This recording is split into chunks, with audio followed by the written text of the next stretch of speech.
누군가를 그리워하게 되면 반드시 만날 수 있습니다.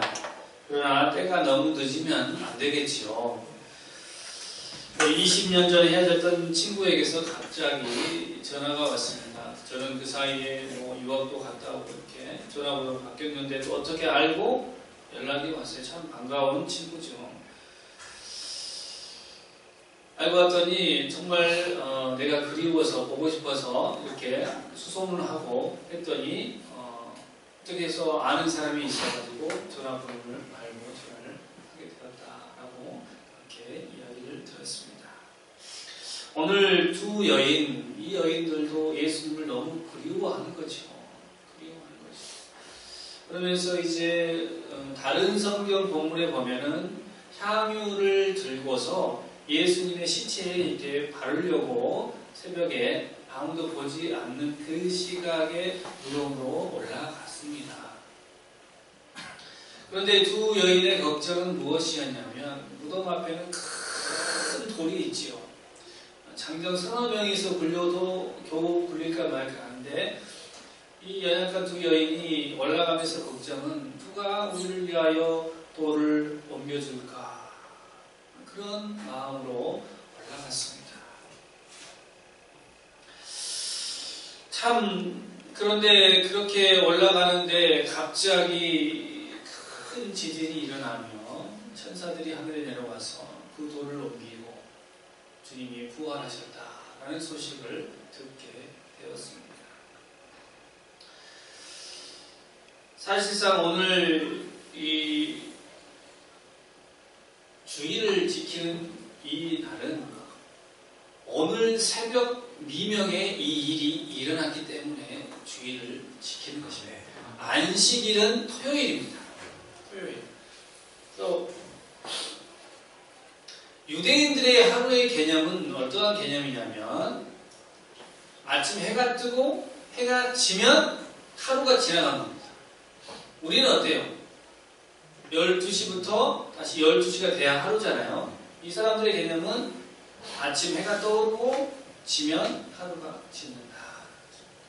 그래서 이제 이 사람들은 이제 해가 뜰 무렵 새벽 미명에 아무도 보지 않는 그 시각에 주님을 만나러 갑니다. 왜 새벽에 갔을까? 왜 새벽에 갔을까? 아침에 남자들을 대동하고 가면 좋잖아요. 그런데 왜 새벽에 갔을까? 예수님은 무엇 때문에 돌아가셨습니까? 예수님은 많은 사람들의 비난과 많은 사람들이 십자가에 못 박으라라고 했기 때문에 두 여인이 밝은 날 대낮에 가면 많은 사람들 데리고 가면 저 무리도 똑같이 그리하자라고 했기 때문에 그들이 안배를 자는 시간에 모르게 이렇게 무덤으로 올라가는 것이죠. 그러나 그 무덤에는 파수꾼이 있었습니다. 누가 있었다고요? 파수꾼. 파수꾼들은 누굴까요? 군인들입니다. 군인들. 왜냐하면 이 사람이 살아 생전에 얘기하기를 죽고 나서 며칠 만에 3일 만에 살아나리라 했기 때문에 혹시라도 그들의 제자들이나 무리들이 시체를 훔쳐가면 돼요, 안 돼요? 안 된다. 그래서 3일까지는 한번 지켜보자. 그래서 파수꾼들을 앞에 세워놓고 지켰어요. 그것을 알면서도 여인들은 올라가는 것이죠. 담대한 거 아니겠습니까? 하지만 그 여인들이 무덤에 도착했을 때 무덤 문이 열리는 그러한 기적을 경험합니다.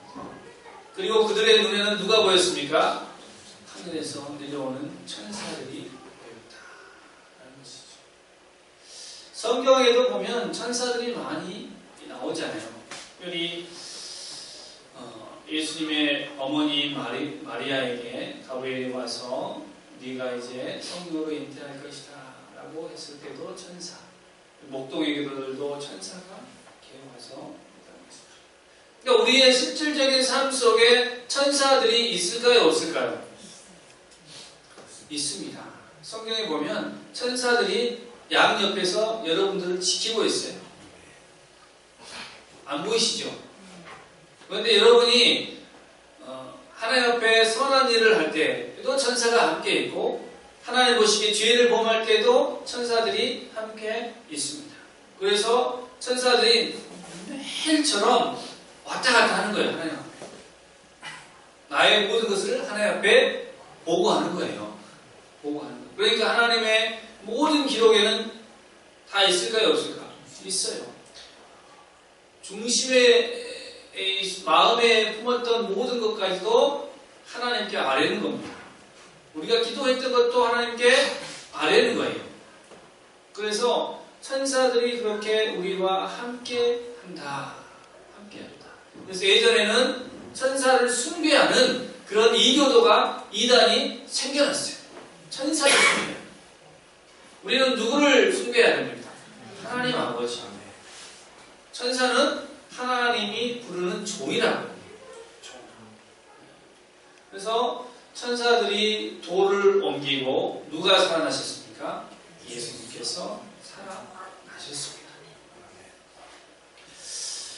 예수님께서 살아나셨다. 예수님께서 살아나셨다. 예수님께서 살아나셨는데 거기에 보면은 무덤을 지키는 누가 있습니까? 바수꾼. 그리고 2명의 여인. 군인들과 여인이 그 자리에 있었어요. 군인들은 천사를 보니 이 세상 사람이 아니야. 마치 유령과 같죠. 그들에게는. 그죠? 그런데 벌벌벌 떠는 거예요. 군사들. 군인들. 얼마나 담대합니까? 군인들이 그것을 보고 벌벌벌 떨며 무서워하는 거예요. 그런데 천사들은 군인들을 쳐다도 안 보고 신경도 안 써요. 예수님은 그대로 살아나셔서 어디론가 다 가셨죠. 천사들은 무서워 떠는 군인들이 아니라 그 여인들을 향하여서 내가 너희를 안다. 무서워하지 말아라. 두려워하지 말아라. 군인들에게는 한마디도 안 했습니다. 여기에서 우리가 주목해야 될 부분이 있습니다. 하나님의 시선은 누구에게 머무는 겁니까? 항상 하나님의 자녀, 하나님의 백성에게 그 시선이 머물러요. 그래서 그들의 두려운 마음을 위로해주고 무서워하지 마라, 두려워하지 마라, 위로해줍니다. 그러나 하나님의 자녀가 아닌 그들에게는 전혀 신경 안 써요. 너희들이 무서워하건 두려워하건 근심하건 염려하건 상관없다는 겁니다. 그 사실을 알면 여러분들 세상에 나가 살 때에 담대하게 사셔요. 하나님이 나를 보고 계시고 내 모든 것을 하나님이 알고 계신다. 나와 함께 하심으로 나의 일생에서 나를 건져주시고 두려워하는 마음에서 나를 건져주시고 염려하는 마음에서 나를 건져주시는 분이 아버지 하나님이시다. 그것을 믿으시기를 바랍니다. 그리고 이 파수꾼들은 부활의 현장에 있었어요. 부활의 현장에. 얼마나 큰 영광을 얻은 사람들인가. 생각해보면 그러지 않아요. 그런데 믿음이 안 생겨요. 믿음이 안 생겨요. 이 사람들은 누구에게 갔습니까? 제사장들에게 가고 그들한테 보고를 하는 거잖아요. 무덤 문이 열리고 희한한 일을 우리가 경험했다. 근데 시체가 사라졌다. 어떻게 하냐. 그때에 돈을 그들한테 주면서 우리가 시키는 대로 잘해라. 시체를 누가 훔쳐간다. 그렇게 얘기해라. 하수꾼들은 부활하신 주님을 바라보면서도 믿음이 없기 때문에 잘못된 길을 가게 되는 것이죠. 세상 말로 하면 돈을 좋아하기 때문에 돈을 받고 뇌물을 받고 그들이 시키는 대로 그렇게 하는 것이죠. 그들의 생명을 담보하고 그 일을 그렇게 거짓되게 속임수를 가지고 보고하는 것입니다. 그들이 해야 될 일은 무엇이었습니까? 맞다! 너희의 스승 예수가 부활했다! 라고 증언을 해야 되는 것이죠. 대제사장에게 가서도 당신들이 십자가에 죽였던 그가 부활했다! 라고 그렇게 보고해야 하는 것이 맞습니다. 그런데 그게 사실이, 진실이 왜곡되어 버린 거죠. 누구에게만? 그 여인들에게만 천사가 말하죠. 예수님이 갈릴리로 가실 거니까 제자들한테 얘기해서 갈릴리로 가라. 그러면 부활하신 주님을 너희가 만날 것이다. 그런데 그 무서운 마음이 여전히 남아있죠. 그 무서운 마음이라는 건 뭐냐면 이 돌이 옮겨지고 하면서 그 정말 얼마나 그 큰 기적과 같은 일이 있습니다. 옮겨지고 하니까 그때 막 놀라는 거죠. 그 놀라고 또 큰 기쁨은 뭐예요? 예수님이 살아나셨다는 큰 기쁨을 가지고 제자들을 향해서 다른 박질 걸어간 게 아니에요. 얼마나 기뻤으면 그냥 빗살길을 내려다가 그렇게 내려가. 근데 그때에 누가 만나주십니까? 부활하신 예수님께서 그 여인들을 만나주셔서 샬롬. 샬롬은 뭐예요? 평안하냐. 너희 삶 가운데에 걱정 근심이 없고 평안하냐 묻습니다. 부활하신 주님이 그렇게 그 두 여인을 막달라 마리아와 다른 마리아를 만나 주셨습니다. 누구를 안 만났을까요? 그들을 지켰던 하수꾼들은 예수님이 만나 주시지 않았다. 그래서 이 말씀 가운데에 정말 소망이 있는 것은요. 여기에 앉아있는 우리들은 예수님이 우리를 만나 주실 의향이 있습니다. 있어요. 그리고 예수님을 만난 분도 있어요. 있어. 또 예수님을 만나시기를 간구하시기를 바랍니다. 예수님이 반드시 여러분들은 만나 주십니다. 그러나 누구는 만나지 않았습니까? 군인들, 파수꾼들, 대제사장들, 그들은 예수님이 뵙지 아니하였다. 그러지 우리는 부활의 주님이 우리와 함께 하시고 우리를 만나주시고 또 만나주시겠다라는 약속의 말씀, 어디를 가야 만날 수 있습니까? 갈릴리로 가야 만날 수가 있는 거죠. 제자들은 급히 일어나 갈릴리로 가게 되었습니다. 그곳에서 예수님, 부활하신 예수님을 만나고 예수님이 마지막에 그들에게 명령하신 명령이 오늘 우리가 읽었던 본문의 마지막 후반부에 나옵니다. 나와요. 그런데 중요한 사실은 뭐냐면 부활한 주님이 말씀하고 있는데도 마음에 의심하는 사람이 있었을까요? 없었을까요? 있었어요. 그러니까 참으로 이 말씀은 교회 안에도 마찬가지다. 교회 안에도 부활하신 주님, 그 주님을 우리가 기뻐서 예배하는 이 자리 가운데에서도 마음속 한뷰층에는 의심하는 사람들이 있을까요? 없을까요? 우리 교회는 없겠죠. 우리 교회는 없지만 누군가는 의심을 한다고요. 정말 그럴까? 정말. 사랑하는 성도 여러분, 예수님은 다시 사셨습니다. 아멘. 그 사실만으로도 우리는 승리한 사람들입니다. 아멘. 예수님은 다 이루셨고 승리하셨고 세상의 모든 권세가 이제 예수님께 있습니다. 아멘. 부활하는 순간 예수님은요, 연약한 인간의 육신이 아닙니다. 이제 본래의 모습으로서 예수 그리스도 하나님의 본래의 모습이 회복이 되어버렸어요. 그러니까 이제 사단은 예수님께 꼼짝 없는 거죠. 아멘. 그 누구도 예수님을 어떻게 할 수가 없습니다. 아멘. 죄인들은, 예수님을 믿지 않는 그들은 예수님을 볼 수도 없고 그 앞에 나아갈 수도 없게 되었다. 그러나 우리는 하나님의 은혜를 입은 자들입니다. 우리들은 언제든지 예수님께로 나아갈 수 있고 예수님은 우리를 친구로 삼아 주셨어요. 이제는 너희가 나의 친구다. 내가 너희들한테 무엇을 말 못하겠느냐. 얼마나 큰 영광인지 모릅니다. 대통령이 너 나랑 친구하자. 한나라의 왕이 너 나랑 오늘부터 친구하자. 좋습니까? 안 좋습니까? 대통령은 그렇다 치고라도 너 나랑 친구하자 해가지면 왕이 내 친구다는 거예요. 야, 내가 이 증표를 줄 테니까 너 이거 들고 다니면 이 궁궐은 네 마음대로 왔다 갔다 할 수 있어. 나를 만나고 싶으면 언제든지 와! 라고 증표를 줬단 말이에요.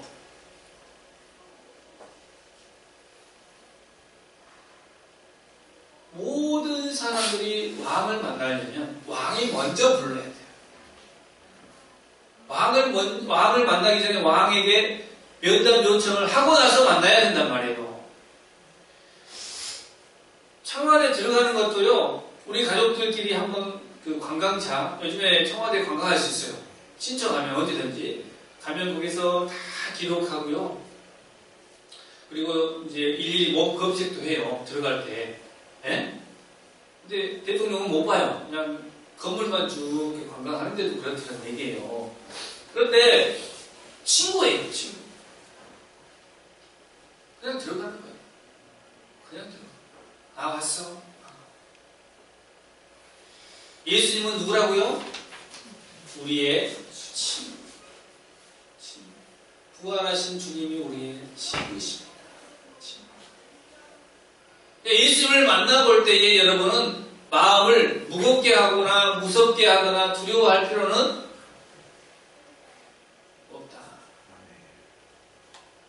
예수님 나를 친구 삼아 주셨으니 나도, 여러분 스스로가 예수님을 친구라고 생각하지 않으니까 어려운 거죠.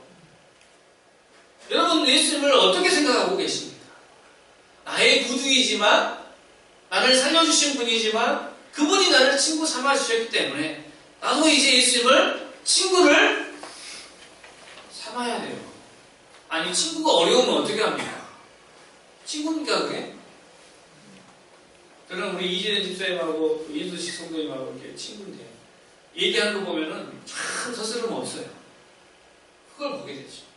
친구라는 거는 서스럼 없는 거예요. 그렇죠? 친구라는 건 뭡니까? 서로 위하는 거예요. 위하는 거예요.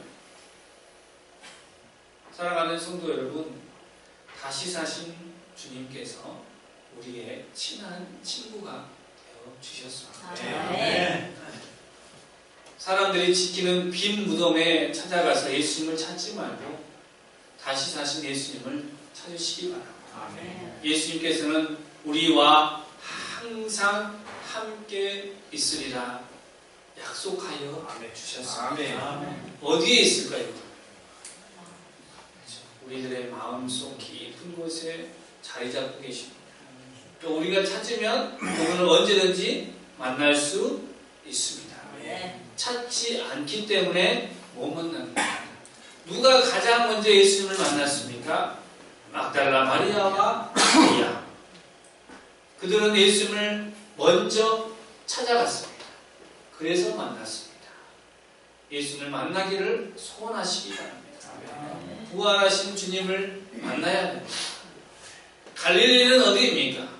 영적인 갈릴리는 어디입니까? 바로 교회입니다.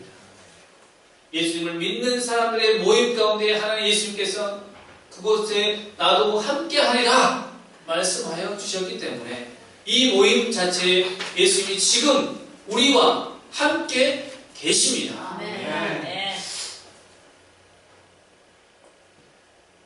예수님이 없는 것 같아요? 예수님이 이곳에 계십니다. 계셔요.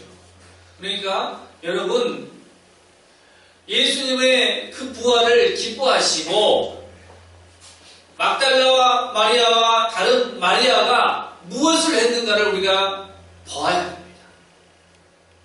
그들은 무엇을 했습니까? 부활한 주님을 만난 후에 무엇을 했나요? 예수님이 살아나셨어요. 예수님을 봤으니까 만나는 사람들마다 붙잡고 예수님이 살아나셨어요. 우리가 해야 될 일은 먼저 부활하신 주님을 만나야 돼요. 봐야 돼요. 보시고 나서 그때 얘기하세요. 안 보고 얘기하지 말고 보고 얘기하시라니까요. 예수님을 만나고 얘기하셔요. 예수님을 만나지 못하고 예수님의 애자도 모르는 사람들은요, 마음속에 그런 큰 기쁨을 소유할 수가 없습니다. 진짜 그래요. 제가 개척하고 나서 혼자 새벽에 기도할 때에 예수님이 만나주셨어요. 만나주시고 나서 너무 기쁜 거야. 그래서 예수님, 내가 이 예수님 만나는 방법을 내가 좀 우리 성도님들한테 가르쳐 주고 싶은데 어떻게 하면 좋겠습니까? 했더니 예수님이 보여주셨어요. 우리의 인간의 마음을 보여주셨어요. 인간의 마음이 마치 지구와 같다는 거죠. 지구와 같다. 그런데 그 지구와 같은데 그 마음속에, 우리의 마음속에 예수님이 자리 잡으면 그 핵과 같이 뜨거움이 생겨난대요. 지구가 핵이 없으면 어떻게 돼요? 지구는요, 살아남을 수가, 우리가 살아남을 수가 없어요. 그 뜨거움이 그 한가운데 중심 잡고 있기 때문에 우리가 살아남을 수가 있거든요. 우리의 생명력은 어디에 있냐면 주님이 우리에게 부어주시는 성령님을 통하여서 우리 속에 뜨거움이 생겨나는 것이죠. 그 뜨거움을 가지고 있을 때에 우리는 하나님이 보시기에 너는 나의 자녀다 라고 하십니다. 그게 없으면 살아나지 못합니다. 그리고 우리가 주님을 만날 수도 없습니다. 여러분, 주님을 만납시다. 아멘. 주님을 만나서 그 만남으로 큰 기쁨을 받아 누리시기를 바랍니다. 아멘. 세상에 주는 것, 그것은 비교할 것이 아닙니다. 하수꾼들이 세상으로 나갔던 것처럼 우리도 세상으로 똑같이 나가지 마시고 막달라 마리아와 같이 우리가 큰 기쁨을 가지고 내려갈 때에 주님이 먼저 만나주시고 우리가 해야 될 일은 주님의 부활하심을 전하는 것입니다. 아멘. 교회는 무엇입니까? 바로 그러한 것을 위해서 교회가 세워졌습니다. 아멘. 그래서 오늘 읽었던 마태복음 28장 19절로 20절 말씀, 18절부터 읽겠습니다. 예수께서 나와 말씀하여 이르시되 하늘과 땅의 모든 권세를 내게 주셨으니 그러므로 너희는 가서 모든 민족을 제자로 삼아 아버지와 아들과 성령의 이름으로 세례를 베풀고 내가 너희에게 분부한 모든 것을 가르쳐 지키게 하라. 볼지어다 내가 세상 끝날까지 너희와 항상 함께 있으리라 하시니라. 아멘. 아멘. 할렐루야. 아멘. 하나님께서는 이 말씀대로 반드시 우리가 함께 하시며 아멘. 분명히 다시 오실 줄로 아멘. 믿습니다. 아멘. 아멘.